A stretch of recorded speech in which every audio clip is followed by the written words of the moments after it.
Start ചെയ്യട്ടെ.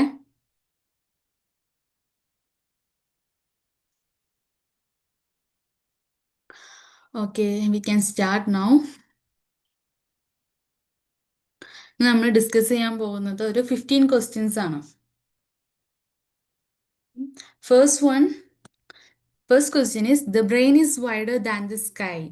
Says, ഇതാരാണ് പറഞ്ഞത്? The brain is wider than the sky. ആരെങ്കിലും റിപ്ലൈ തരുമോ? The brain is wider than the sky. Yes, the answer is Emily Dickinson. Emily ഡിക്കിൻസണിന്റെ പോയമാണ് the brain is wider than sky. The line, "The brain is wider than the sky," is from the famous poem by Emily Dickinson. The poem compares the limitless capacity of human brain with the vastness of the sky. അപ്പോൾ ഈ പോം human കപ്പാസിറ്റിന്റെ കുറിച്ചാണ് പറയുന്നത്. Human ബ്രെയിനിന്റെ കപ്പാസിറ്റിനെ കുറിച്ചാണ് പറയുന്നത്. It's like vastness of the sky. And നമ്മൾ എന്തുകൊണ്ടാണ് മറ്റു ഓപ്ഷൻസ് എല്ലാം റോങ് ആണെന്ന് പറയാൻ കാരണം, സിൽവിയ പ്ലാത്തിന്റെ ഇമ്പോർട്ടൻ്റ് ആയിട്ടുള്ള പോയം ഏരിൽ എന്ന് പറയുന്ന പോയമാണ്. ഡാഡി എന്ന് പറഞ്ഞ പോയമാണ്. സിൽവിയ പ്ലാത്ത് എന്ന് പറയുന്നത് ഒരു കൺവെൻഷണൽ പോയിട്ടാണ്. അതായത് she is confusing her experience and emotions. So നമ്മുടെ ഈ പോയത്തിന്റെ ഈ ലൈൻ കണ്ടാൽ തന്നെ നമുക്ക് മനസ്സിലാകും അതൊരു കൺഫ്യൂസ് ചെയ്യുന്ന പോലെയുള്ള പോയമല്ല എന്നുള്ളത്. So it is not Sylvia Plath. Then second poet is Bob Dylan. She is an American singer, songwriter, and Nobel laureate in the literature. But this line is not by him. Then Emily Dickinson is the correct answer. She is the poet of The Brain is Wider Than the Sky. Then Dylan Thomas is the Welsh poet famous for "Do not go gentle into that good night," but not the given line. ഈ other പോയിറ്റിന്റെ lines അല്ല ഇത്, Emily ഡീക്കിൻസിന്റെ lines ആണ് ഇത്. Next question is the name of King Arthur's magic sword. King ആർത്തറിന്റെ magic സോഡിന്റെ പേരെന്താണെന്നാണ് ക്വസ്റ്റ്യൻ ചോദിക്കുന്നത്. ഇതിന്റെ ആൻസർ എന്തായിരിക്കും? യെസ്, ഇതിന്റെ ആൻസർ ആണ് എക്സ്കാലിബർ എന്നാണ് സോഡിന്റെ പേര്. Explanation: Excalibur is the legendary magical sword associated with King Arthur in Arthurian legends. Arthurian legends എന്ന് പറയുന്ന വർക്കിൽ കിങ് ആർത്തറിന്റെ സോഡിന്റെ പേരാണ് Excalibur. Why the other options are wrong? Merlin. Merlin is the famous wizard or magician associated with King Arthur. King Arthurന്റെ famous മജീഷ്യന്റെ പേരാണ് Merlin. Mordred എന്ന് പറയുന്നത് is a character associated with Arthur's downfall and often portrayed as his enemy or traitor. അപ്പോൾ King ആർത്തറിന്റെ ട്രൈറ്ററിന്റെ പേരാണ് മോഡ്രഡ്. Excalibur എന്ന് പറയുന്നതാണ് സ്വേർഡിന്റെ പേര്. ദെൻ കറക്റ്റ് ആൻസർ എക്സ്കാലിബർ ആണ്. Then Camelot. Camelot is the legendary castle or court of King Arthur, not a sword. Okay, അപ്പൊ നമുക്ക് എല്ലാ വേർഡും related ആയിരിക്കുന്നത് കിങ് ആർത്തറിനെ ആണെങ്കിൽ പോലും എക്സ്കാലിബർ ആണ് സോഡിന്റെ പേര്. മറ്റുള്ളത് ഒന്ന് മെജീഷ്യൻ, ഒന്ന് മെർലിൻ എന്ന് പറയുന്നത് മെജീഷ്യൻ, മോഡ്രഡ് എന്ന് പറയുന്നത് ഒരു എനിമി, ആൻഡ് ക്യാംലെറ്റ് എന്ന് പറയുന്നത് ഒരു ലെജൻഡറി കാസിലിനെയാണ്. കോർട്ട് ഓഫ് ദ കിങ്ങിനെയാണ് ക്യാംലെറ്റ് എന്ന് പറയുന്നത്. നെക്സ്റ്റ് ക്വസ്റ്റ്യൻ എന്താന്ന് നോക്കാം. Venus and Adonis is a long narrative poem by hmm? The answer is Shakespeare. ഷേക്സ്പിയറിന്റെ ലോങ് നറേറ്റീവ് പോയമാണ് Venus and Adonis. Venus and Adonis is a narrative poem written by William Shakespeare and published in 1593. It is based on the classical myth of Venus. Venus എന്ന് പറയുന്ന goddess of love, goddess of love ആയിട്ടുള്ള വീനസിന്റെ. കേൾക്കുന്നില്ല. മാം screen share ചെയ്യുന്നുണ്ടോ? എനിക്ക് visible അല്ല. കാണാൻ പറ്റുന്നില്ല? ഇല്ല ഇല്ല, സ്ക്രീൻ വിസിബിൾ അല്ല. സ്ക്രീൻ ഷെയർ ചെയ്തായിരുന്നു. ഞാൻ ഒന്ന് ട്രൈ ചെയ്യാം. നേരത്തെ പറയണ്ടേ?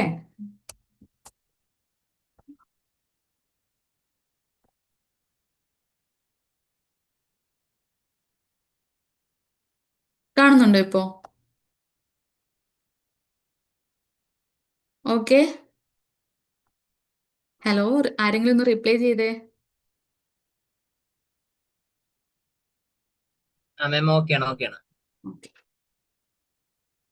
ഇതാണ് നമ്മുടെ first slide. The brain is wider than the sky by ആരായിരുന്നു? ആരെങ്കിലും ആൻസർ പറഞ്ഞേ? Emily Dickinson. എമിലി ഡിക്കിൻസിന്റെ പോയമാണ് the brain is the wider than the sky. Sylvia Plath conventional poet ആണ്. സിൽവിയ പ്ലാത്തിന്റെ ഏരിയൽ എന്ന് പറയുന്നതാണ് main poem. And Bob Dylan, Nobel laureate in literature. He is American singer and songwriter. He's more known for American songs and songwriter. And Emily Dickinson ആണ് correct answer. Then Dylan Thomas. Dylan തോമസിന്റെ famous ആയിട്ടുള്ള poem do not go gentle into that good night എന്നുള്ളതാണ്. Next second question ആണ് the name of King Arthur's magic sword. ഇതിന്റെ answer എന്തായിരുന്നു? Excalibur. Merlin എന്ന് പറയുന്നത്, other options എന്ന് പറയുന്നത്, first one is Merlin. Merlin എന്ന് പറയുന്നത് ഒരു മജീഷ്യൻ ആണ്. മോർഡ്രഡ് എന്ന് പറയുന്നത് ഒരു ട്രൈറ്റർ ആണ്. എക്സ്കാലിബർ എന്ന് പറയുന്നത് നമ്മുടെ ആൻസർ ആയിട്ടുള്ള കിങ് ആർത്തറിന്റെ സോർഡിന്റെ പേരാണ്. കേംലോട്ട് എന്ന് പറയുന്നത് ലെജൻഡറി കാസിലിന്റെ നെയിമാണ്.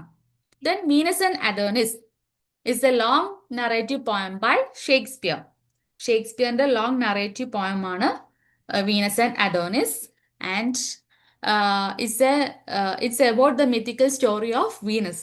വീനസ് അതായത് ഗോഡസ് ഓഫ് ലവ് എന്നറിയപ്പെടുന്ന വീനസിന്റെ ഒരു മിത്തിക്കൽ സ്റ്റോറിയാണ് ഇതിൽ പറഞ്ഞിരിക്കുന്നത്. And Adonis a beautiful young man.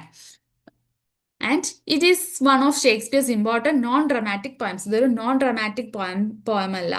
And why the other options are wrong? Shakespeare is the correct answer, option A. And B, Christopher Marlowe is famous for plays such as Dr. Faustus, Tamburlaine, but not Venus and Adonis.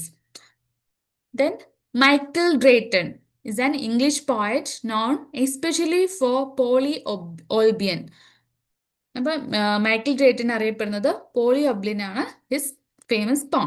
And Sidney, sir Philip Sidney wrote Astrophil and Stella and the defence of poesy. അപ്പോൾ Philip സിഡ്നിന്റെ important ആയിട്ടുള്ള works ഏതൊക്കെയാണ്? Astrophil and Stella and the defence of poesy. Venus and Adonis is written by Shakespeare. Then fourth question is under the greenwood tree is written by. Please answer. ആരെങ്കിലും answer പറഞ്ഞേ? Venus, the Under the Greenwood Tree is written by.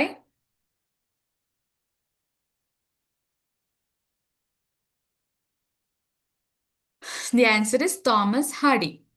Thomas Hardy ആണ് under the greenwood tree എഴുതിയിരിക്കുന്നത്.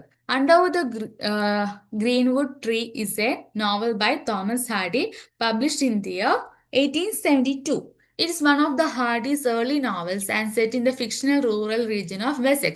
അപ്പോൾ ഹാർഡിന്റെ ഒരു fictional place ആണ്, fictional rural region Wessex എന്ന് പറയുന്ന സ്ഥലത്ത് ആണ് ഈ നോവൽ സെറ്റ് ചെയ്തിരിക്കുന്നത്. Hardy is particularly associated with novels depicting rural life, society, love, fate and changing traditions. അപ്പോൾ ഹാർഡി എന്തുമായിട്ടാണ് റിലേറ്റ് ചെയ്തിരിക്കുന്നത്? ഹാർഡിന്റെ തീം ഓഫ് റൈറ്റിംഗ് എന്ന് പറയുന്നത് എപ്പോഴും rural life, society, love, fate and changing traditions ആണ്. അതായത് മാറിക്കൊണ്ടിരിക്കുന്ന ട്രഡീഷൻസും fate, love, society, rural life, ഇതൊക്കെയാണ് ഹാർഡിന്റെ theme of writing. Then why the other options are wrong? Mrs Gaskell is Elizabeth Gaskell wrote North and South and Cranford. അപ്പോൾ ഗാസ്കലിന്റെ work, മറ്റുള്ള വർക്കാണ് North and South and Cranford. George എലിയറ്റിന്റെ വർക്കാണ് middle March, സിലാസ് Marner and the mill on the Floss. ഈ mill on the Floss ഒക്കെ എപ്പോഴും question വരുന്നതാണ്. ജോർജ് എലിയറ്റിന്റെ വർക്കാണ് the mill on the Floss. Thomas Hardy is the correct answer under the greenwood tree. And Emily Bronte wrote Wuthering Heights. Emily ബ്രോണ്ടയുടെ വർക്കാണ് Wuthering Heights. ഇതും എപ്പോഴും ക്വസ്റ്റ്യൻ വരാറുള്ളതാണ് കേട്ടോ. Wuthering Heights by Emily Bronte. അപ്പോൾ നമ്മൾക്ക് വന്നിരിക്കുന്ന ക്വസ്റ്റ്യൻ ഇതാരാണ് എഴുതിയിരിക്കുന്നത് എന്ന്. Under the greenwood tree, Thomas Hardy ആണ് അണ്ടർ ദ ഗ്രീൻവുഡ് ട്രീ എഴുതിയിരിക്കുന്നത്. Next question, a thing of beauty is a joy forever occurs in. ഇത് ഏത് പോയത്തിലാണ് വന്നിരിക്കുന്നത്? A thing of beauty is a joy forever.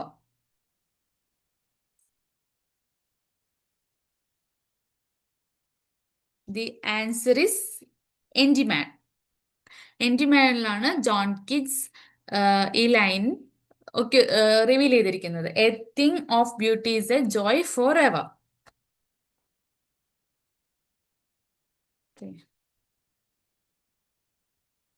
The famous line, "A thing of beauty is joy, a joy forever," occurs in the beginning of John Keats' Endymion. അപ്പോൾ എൻഡിമാനിലെ first ലൈനാണ് ഈ "A thing of beauty is a joy forever," which published in 1818. The poem begins with the idea that beautiful things provide lasting happiness and comfort. അപ്പൊ ഈ poem എന്താണ് പറയുന്നത്? Beautiful things എന്ത് നമുക്ക് provide ചെയ്യുന്നുണ്ട്? ഒരുപാട് നാളത്തെ ഹാപ്പിനെസ്സും കംഫർട്ടും നമുക്ക് പ്രൊവൈഡ് ചെയ്യുന്നുണ്ട് എന്നാണ് പറയുന്നത്. നമ്മുടെ അതർ പോയംസ് ഓപ്ഷനിൽ കൊടുത്തിരിക്കുന്ന ബാക്കി പോയംസും ആരുടെ എന്ന് എഴുതിയതാണ്? ജോൺ കീറ്റ്സ് എഴുതിയതാണ്. അതുകൊണ്ട് കൺഫ്യൂസ്ഡ് ആവരുത്. A thing of beauty is a joy forever is written by John Keats and in the poem Endymion. Ode on a Grecian Urn is written by John Keats and To Autumn also written by John Keats. ഈ to autumn എന്നുള്ള poem എന്തൊക്കെയാണ് പറയുന്നത്? Beauty and the richness of autumn, autumn സീസണിന്റെ beauty richness ഒക്കെയാണ് പറയുന്നത്. Ode to Psyche by Keats address to Psyche the Greek goddess of soul. Greek goddess ആയിട്ട് ഗോഡസിന്റെ സൈക്കിനെ address ചെയ്തുകൊണ്ടുള്ള ഒരു ഓഡാണ് ഓഡ് ടു സൈക്ക്. അപ്പൊ ഇതാണ് മറ്റുള്ള ഓപ്ഷൻസ് റോങ് ആവാനുള്ള കാരണം. ഇനി 6. Which theory assumes that children have no innate ability to learn language and rely on operant conditioning? ഏത് തിയറിയാണ് കുട്ടികളെ they have no innate ability, അവർക്ക് ഉള്ളിൽ ഇന്നേറ്റ് ആയിട്ടൊരു എബിലിറ്റി ഇല്ല, ലാംഗ്വേജ് പഠിക്കാൻ ഇന്നേറ്റ് ആയിട്ടുള്ളൊരു എബിലിറ്റി ഇല്ല എന്ന് പറയുന്ന തിയറി ഏതാണ്? Which relay on operant conditioning. Please answer. The answer is behaviourism. Behaviourism എന്ന് പറഞ്ഞാൽ എന്താണ്? ബിഹേവിയർ കണ്ടീഷൻ ചെയ്യുന്നതിനെയാണ് ബിഹേവിയറിസം എന്ന് പറയുന്നത്. ഈ ഓപ്പറന്റ് കണ്ടീഷനിലൂടെ നമ്മൾ ബിഹേവിയർ ബിൽഡ് ചെയ്യാണ് ചെയ്യുന്നത്. Behaviourism views language learning as a process of habit formation. Behaviourism language ലേണിങ്ങിനെ എന്തായിട്ടാണ് കൺസിഡർ ചെയ്യുന്നത്? ഇറ്റ്സ് എ ഹാബിറ്റ് ഫോർമേഷൻ, നമ്മുടെ ഹാബിറ്റിനെ ഫോം ചെയ്യുക. According to behaviourist, children learn language through ബിഹേവിയറിസ്റ്റിന്റെ വ്യൂ അനുസരിച്ച് ലാംഗ്വേജ് ഏതിലൂടെയൊക്കെയാണ് പഠിക്കുന്നത്? Stimulus, response, reinforcement, repetition and imitation. ഈ സ്റ്റിമുലസ്, നമുക്ക് ഒരു സ്റ്റിമുലസ് കിട്ടുമ്പോൾ അതിനനുസരിച്ചാണ് നമ്മൾ ലാംഗ്വേജ് പഠിക്കുന്നത്. അതേപോലെ തന്നെ നമുക്കൊരു കാര്യം നമ്മൾ ഒരു കുട്ടി ചെയ്യുന്ന സമയത്ത് അതിന് കിട്ടുന്ന റെസ്പോൺസ് എങ്ങനെയാണോ അതിനനുസരിച്ചിട്ടാണ് ആ കുട്ടി ഒരു ന്യൂ വേർഡ് പഠിക്കുന്നത്. പിന്നെ റീഇൻഫോഴ്സ്മെന്റ് എന്ന് പറയുന്നത്, ഇപ്പോൾ ഒരു നല്ല കാര്യം ചെയ്താൽ അത് നല്ലതാണ്, അല്ലെങ്കിൽ ഒരു ചീത്ത കാര്യം ചെയ്താൽ അതിന് പണിഷ്മെന്റ് കൊടുക്കുക. അങ്ങനെ റീഇൻഫോഴ്സ് ചെയ്യുന്ന സമയത്ത് ആ കുട്ടി മനസ്സിലാക്കുകയാണ് ഈ ഇത് ചെയ്യാൻ പാടില്ല, ഇത് ചെയ്യാൻ പാടുണ്ട് എന്നുള്ളത്.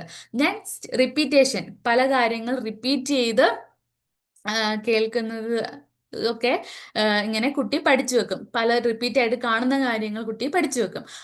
അതിലൂടെ നമുക്ക് ബിഹേവിയർ അല്ലെങ്കിൽ നമ്മുടെ ഹാബിറ്റ് ഫോം ചെയ്യാം.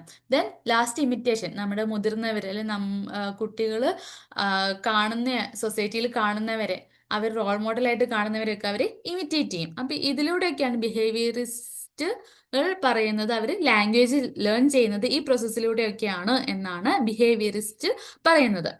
ദെൻ BF സ്കിന്നർ ആണ് ഈ ബിഹേവിയറിസം എന്ന തിയറിയുമായിട്ട് റിലേറ്റ് ചെയ്തിരിക്കുന്നത്. And other options are wrong because cognitivism എന്ന് പറഞ്ഞാൽ എന്താണ്? It's A internal mental process involving thinking, memory, perception and problem solving. അത് നമ്മുടെ മൈൻഡിൽ നടക്കുന്ന കാര്യമാണ്. കോഗ്നിറ്റിവിസം എന്ന് പറയുന്നത് നമ്മുടെ മൈൻഡിൽ നടക്കുന്ന, നമ്മൾ ചിന്തിക്കുന്നതിലൂടെ നമ്മുടെ മെമ്മറിയിൽ സ്റ്റോർ ചെയ്തിരിക്കുന്ന കാര്യം, നമ്മൾ പുതിയതായിട്ട് ഇൻടേക്ക് ചെയ്തിരിക്കുന്ന, പെർസീവ് ചെയ്തിരിക്കുന്ന കാര്യം, അതേപോലെ തന്നെ നമ്മളൊരു പ്രോബ്ലം വരിക നമ്മളത് സോൾവ് ചെയ്യുന്ന രീതി, ഇതൊക്കെയാണ് കോഗ്നിറ്റിവിസം എന്ന് പറയുന്ന തിയറി. ദെൻ കൺസ്ട്രക്റ്റിവിസം എന്ന് പറഞ്ഞാൽ എന്താ? നമ്മൾ ആക്റ്റീവായിട്ട് നോളജ് കൺസ്ട്രക്ട് ചെയ്യുന്നതിനെയാണ് കൺസ്ട്രക്റ്റിവിസം എന്ന് പറയുന്നത്. അത് നമ്മൾ നോളജ് കൺസ്ട്രക്ട് ചെയ്യുന്നത് എങ്ങനെയാണ്? Through experience and interaction. Then next theory is behaviourism. Behaviourism എന്ന് പറയുന്നത് it emphasis conditioning, imitation, repetition and reinforcement, നമ്മൾ പറഞ്ഞ കാര്യം തന്നെ. Next critical pedagogy. It is associated with Paulo Freire. Theorist ആണ് Paulo Freire. And critical pedagogy focuses on education, power, operation and social transformation. അപ്പോൾ critical pedagogy എന്തിനൊക്കെയാണ് focus ചെയ്യുന്നത്? നമ്മുടെ എഡ്യൂക്കേഷനെയും പവറിനെയും അതേപോലെ തന്നെ ഓപ്പറേഷൻ ആൻഡ് സോഷ്യൽ ട്രാൻസ്ഫോർമേഷൻ, നമ്മൾ ഓപ്പറസ് ചെയ്ത് വെക്കുന്നതിനെ കുറിച്ചും അതേപോലെ തന്നെ സോഷ്യൽ ട്രാൻസ്ഫോർമേഷൻ എങ്ങനെ നടക്കുന്നു ഇതിനെയൊക്കെ കുറിച്ചുള്ളൊരു പഠിത്തമാണ് critical pedagogy. Next one is who is the founder of critical pedagogy? നമ്മൾ കുറച്ച് കഴിഞ്ഞ ആൻസറിൽ പറഞ്ഞതാണ്, ഓപ്ഷനിൽ വന്നത്. Yes, Paulo Freire. Paulo Freire is considered one of the major founders of critical pedagogy, and his famous book is Pedagogy of the Oppressed. Pedagogy of the Oppressed എന്ന് പറയുന്ന ടെക്സ്റ്റിലാണ് Paulo friar ഈ ടേം യൂസ് ചെയ്തിരിക്കുന്നത്, which published in 1970. Freire criticized the traditional model of education in which the teacher simply deposits information into passive students. He called this the banking model of education. പാസീവായിട്ടിരിക്കുന്ന സ്റ്റുഡൻസിനെ Freire criticise the traditional model of education. Traditional model of എഡ്യൂക്കേഷനെയാണ് criticise ചെയ്യുന്നത്, which the teacher simply അതായത് കുട്ടികൾ ഇങ്ങനെ പാസീവായിട്ട് ഇരിക്കുക, teacher ഇങ്ങനെ ഓരോ കാര്യങ്ങൾ ഡെലിവർ ചെയ്യുക. ആ ഒരു മെത്തേഡ് ഓഫ് ടീച്ചിങ്ങിനെ ക്രിറ്റിസൈസ് ചെയ്തുകൊണ്ടാണ് ഈ work pedagogy of the oppressed എന്ന് പറയുന്ന ബുക്ക് പൗലോ ഫ്രെയർ എഴുതിയിരിക്കുന്നത്. അതായത് he call this is the banking model of education. അതായത് കുട്ടികളുടെ മെമ്മറിയിലോട്ട്, അത് മൈൻഡിലോട്ട് കുറേ ഇൻഫോർമേഷൻ കൊണ്ടുപോയിട്ട് ഇടുകയാണ്, സേവ് ചെയ്ത് വെക്കുകയാണ്. നമ്മൾ ബാങ്കിൽ ക്യാഷ് കൊണ്ടിടുന്ന പോലെ തന്നെ കുറേ ഇൻഫോർമേഷൻ, നോളജ് കുട്ടികളുടെ മൈൻഡിൽ ഇടുകയാണ് ചെയ്യുന്നത്. അപ്പോൾ ഈ പാസീവായിട്ടുള്ള മെത്തേഡിനെ ക്രിറ്റിസൈസ് ചെയ്തുകൊണ്ടാണ് പെഡഗോജി ഓഫ് എപ്രസ്ഡ് എന്ന് പറയുന്ന ടെക്സ്റ്റ് എഴുതിയിരിക്കുന്നത്. Instead he advocated dialogue, critical consciousness and active participation. അതായത് കുട്ടികളുടെ ആക്റ്റീവ് പാർട്ടിസിപ്പേഷനെയും ആക്ടിവിറ്റി ബേസ്ഡ് ആയിട്ടുള്ള ടീച്ചിങ്ങിനെയൊക്കെയാണ് പൗലോ ഫ്രെയർ ഇമ്പോർട്ടൻസ് കൊടുക്കുന്നത്. Then other options are B F Skinner.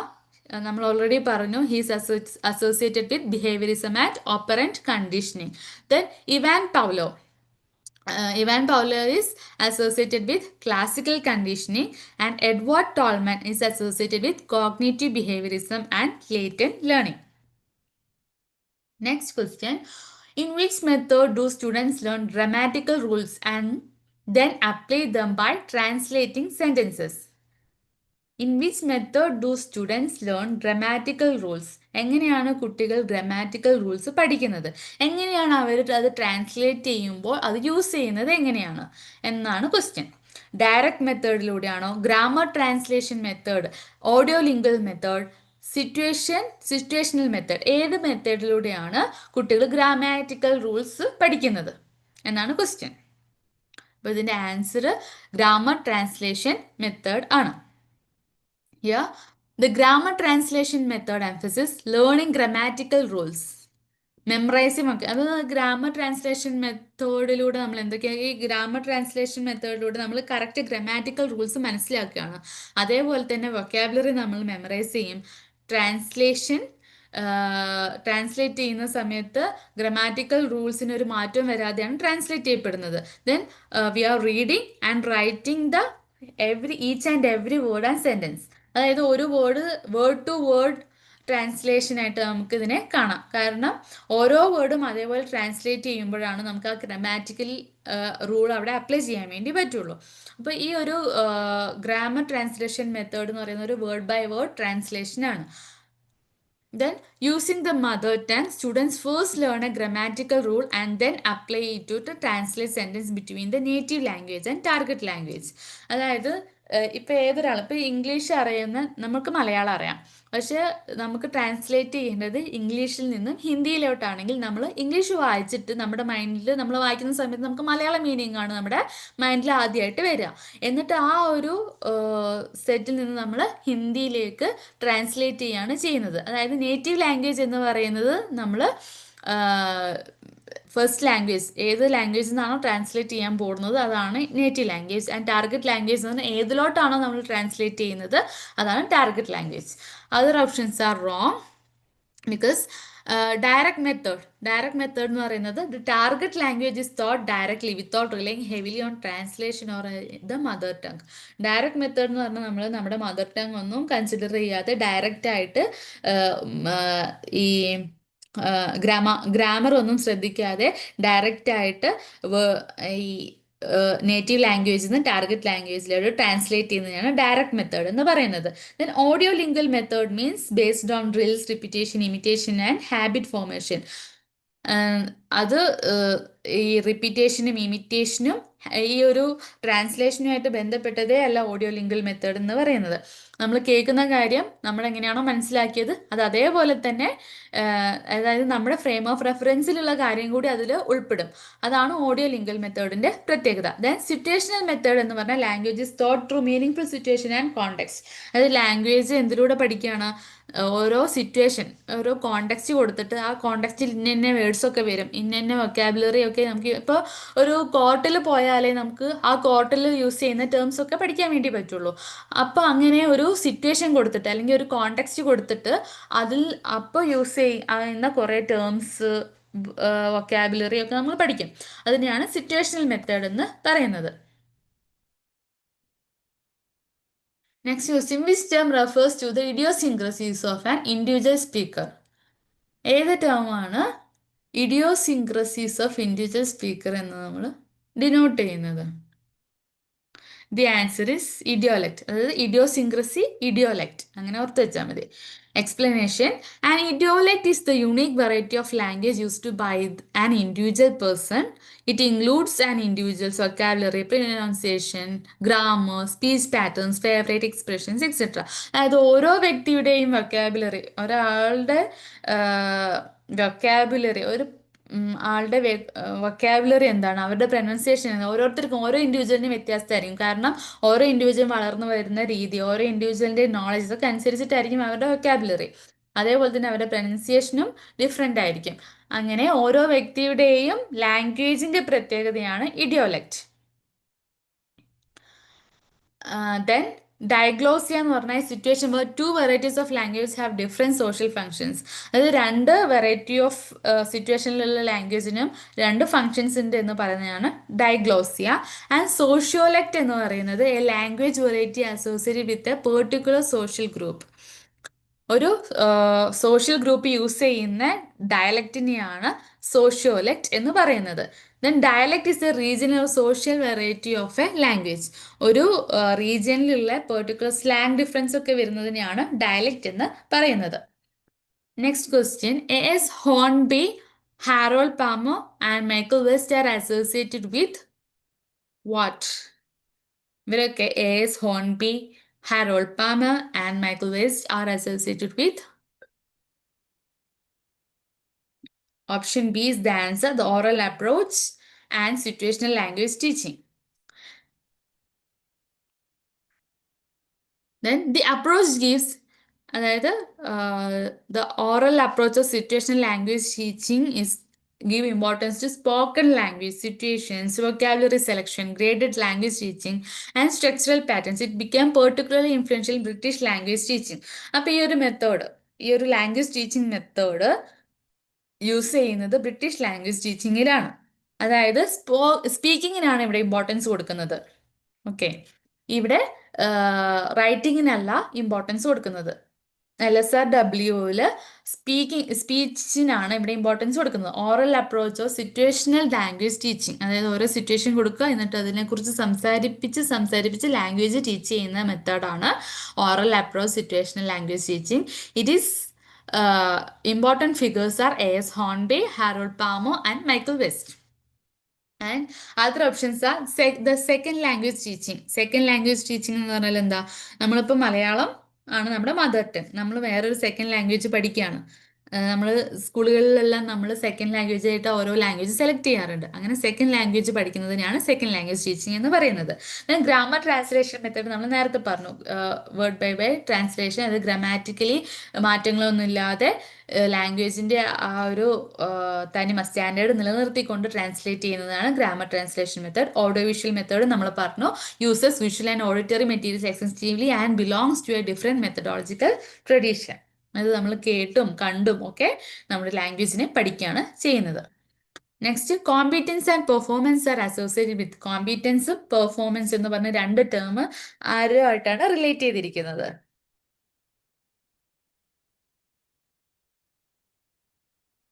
The answer is Noam Chomsky.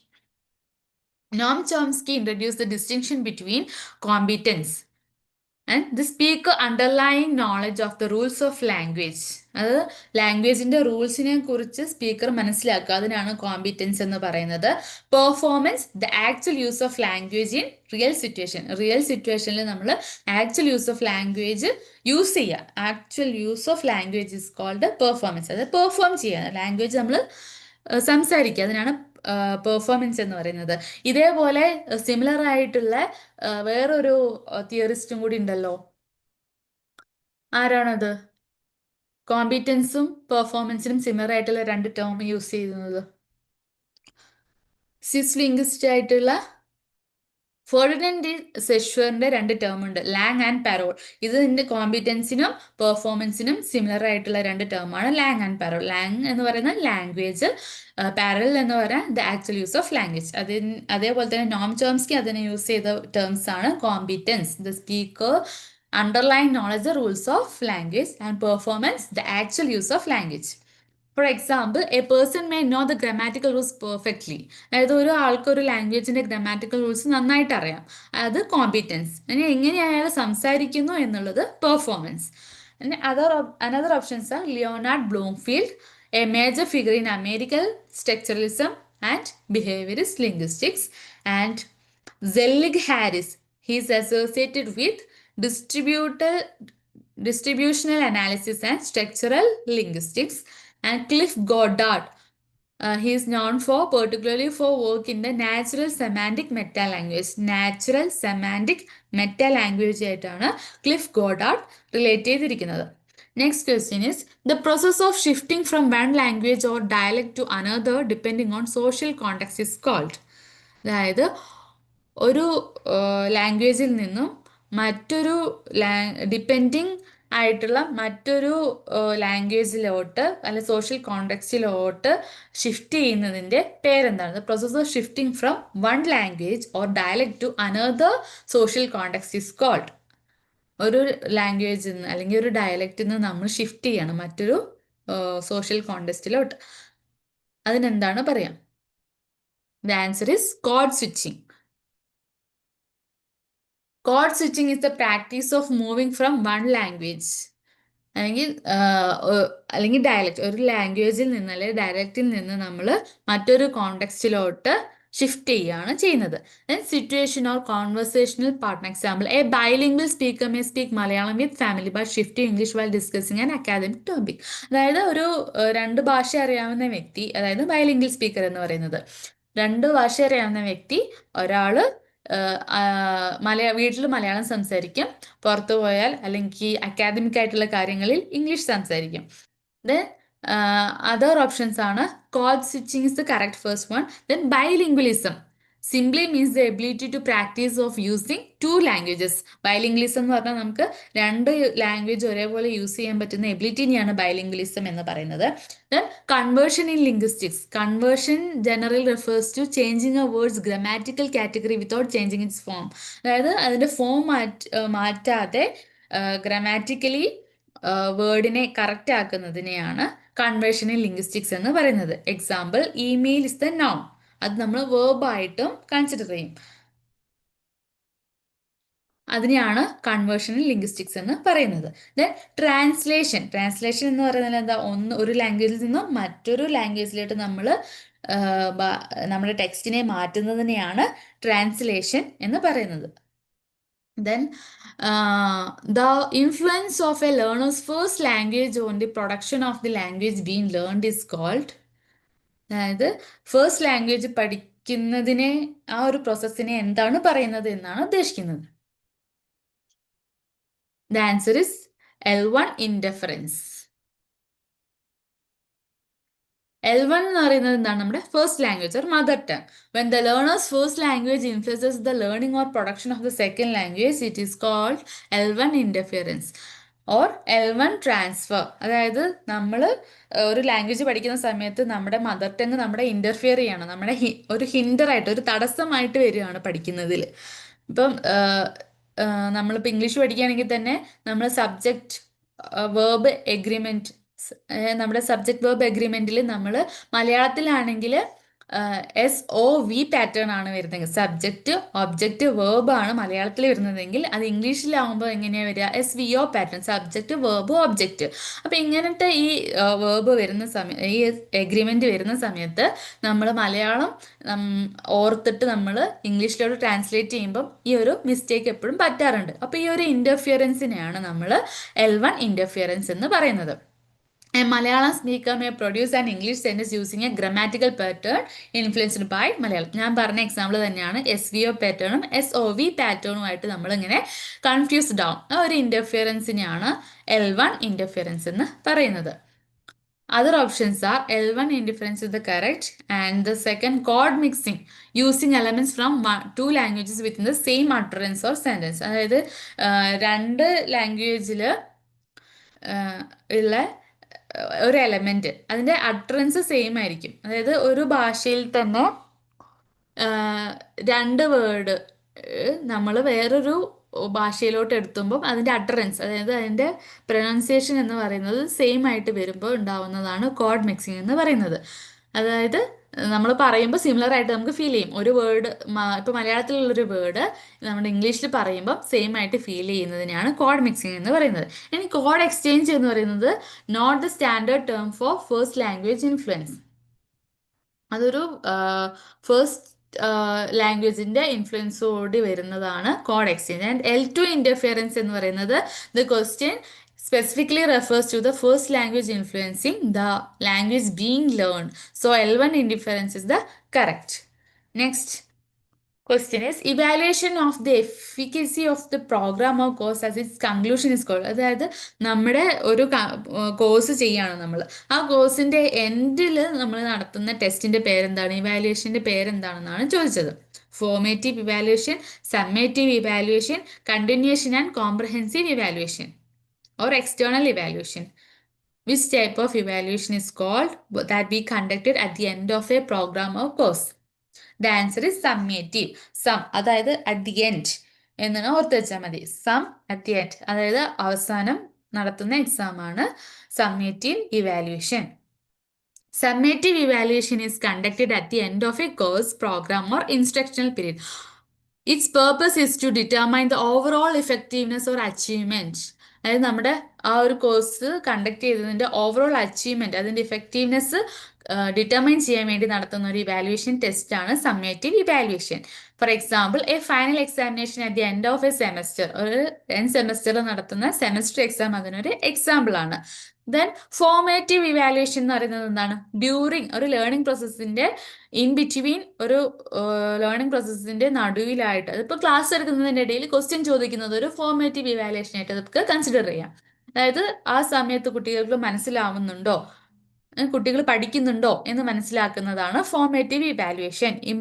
ഇത് നമുക്ക് ടീച്ചിങ്ങിന്റെ ഇംപ്രൂവ്മെന്റ്, ടീച്ചർക്ക് ഇംപ്രൂവ് ചെയ്യാൻ വേണ്ടി സഹായിക്കും, അവരുടെ ടീച്ചിങ് പ്രോസസ്. അതിനാണ് ഫോർമേറ്റീവ് ഇവാലുവേഷൻ യൂസ് ചെയ്യുന്നത്. ദെൻ സമ്മേറ്റീവ് ഇവാലുവേഷൻ നമ്മൾ പറഞ്ഞു at the end of the semester. And continuous and comprehensive evaluation means it involves continuous assessment of different aspects of the learner development. അതായത് കുട്ടികളുടെ എല്ലാ, അതായത് പഠിക്കുന്ന കാര്യം മാത്രമല്ല, അക്കാദമിക് ആയിട്ടുള്ള കാര്യങ്ങളല്ല, കോ കരിക്കുലർ ആൻഡ് അവരുടെ ക്യാരക്ടർ, അങ്ങനെ എല്ലാ പോയിന്റും കണ്ടിന്യൂസ് ആയിട്ട് അസസ്മെന്റ് ചെയ്യുന്നതിനെയാണ് കണ്ടിന്യൂസ് ആൻഡ് കോംപ്രഹെൻസീവ് ഇവാലുവേഷൻ എന്ന് പറയുന്നത്. Then external evaluation എന്ന് പറഞ്ഞാൽ evaluation conducted by an evaluator or body outside the institution or program. അതായത് എക്സ്റ്റേണൽ വന്നിട്ട് എക്സാം നടത്തില്ലേ, ഇപ്പൊ വൈവ എക്സാം ഒക്കെ എക്സ്റ്റേണൽ വന്നിട്ട് നടത്തില്ലേ, അതിനെയാണ് എക്സ്റ്റേണൽ ഇവാലുവേഷൻ എന്ന് പറയുന്നത്. അപ്പോൾ ഫോർമേറ്റീവ് എന്ന് പറഞ്ഞാൽ ഡ്യൂറിങ്, അതായത് ഒരു ലേണിംഗ് പ്രോസസ്സിന്റെ ഇടയിൽ നടത്തുന്നതിനെയാണ് ഫോർമേറ്റീവ് എന്ന് പറയുന്നത്. സമ്മേറ്റീവ് എന്ന് പറയുന്നത് end of the semester. Then continuous and comprehensive എന്ന് പറയുന്നത് ഒരു കുട്ടിയുടെ എല്ലാ കാര്യങ്ങളും ഉൾക്കൊള്ളിച്ചുകൊണ്ട് അസസ് ചെയ്യുന്നത് continuous and comprehensive evaluation. External എന്ന് പറയുന്നത് ഔട്ട്സൈഡ് ദ ബോഡി, ഒരു ഇൻസ്റ്റിറ്റ്യൂഷൻ അല്ലെങ്കിൽ പ്രോഗ്രാമിന്റെ ഔട്ട്സൈഡിൽ നിന്ന് ഒരാൾ വന്ന് ഇവാലുവേറ്റ് ചെയ്യുന്നതിനാണ് എക്സ്റ്റേണൽ ഇവാലുവേഷൻ എന്ന് പറയുന്നത്. The last question, the exponent of transformational or generative grammar is? The answer is Noam Chomsky. Noam Chomsky is the exponent of transformational generative grammar. Chomsky proposed that human beings possess an innate capacity for language and that language has an underlying structural system. അതായത് Chomsky എന്താണ് believe ചെയ്യുന്നത്? Human ബീങ്സിന് ഒരു innate capacity ഉണ്ട്, അതായത് ജന്മനാ ഉള്ള ഒരു കഴിവുണ്ട് ലാംഗ്വേജ് പെർസീവ് ചെയ്യാൻ വേണ്ടിയിട്ട്. So it has an underline structural system, അതിനൊരു അണ്ടർലൈൻ സ്ട്രക്ചറൽ സിസ്റ്റം ഉണ്ടെന്നാണ് പറയുന്നത്. Then important Chomskyan concepts include transformational generative grammar, competence and performance, deep structure, surface structure, universal grammar language acquisition device. ഇതൊക്കെയാണ് transformational generative ഗ്രാമറിൽ ഉൾക്കൊണ്ടുള്ള സാധനങ്ങൾ, അതായത് concept. Then other options are Leonard Bloomfield, നമ്മൾ നേരത്തെ പറഞ്ഞു അമേരിക്കൻ സ്ട്രക്ചറലിസം ബിഹേവിയറിസ്റ്റ് അപ്രോച്ചസുമാണ് Leonard ബ്ലൂമുമായിട്ട് റിലേറ്റ് ചെയ്തിരിക്കുന്നത്. Then Michael Halliday is developed systematic functional linguistics, systemic functional linguistics develop ചെയ്തിരിക്കുന്നത് മൈക്കൽ ഹിലേഡിയാണ്.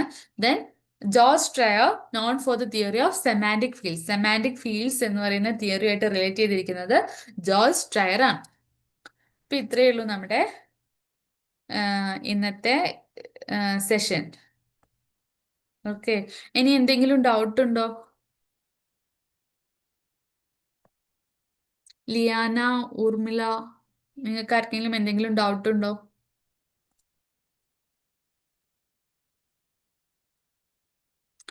എന്നാ നമുക്ക് വൈൻഡപ്പ് ചെയ്യാം. ഓക്കെ.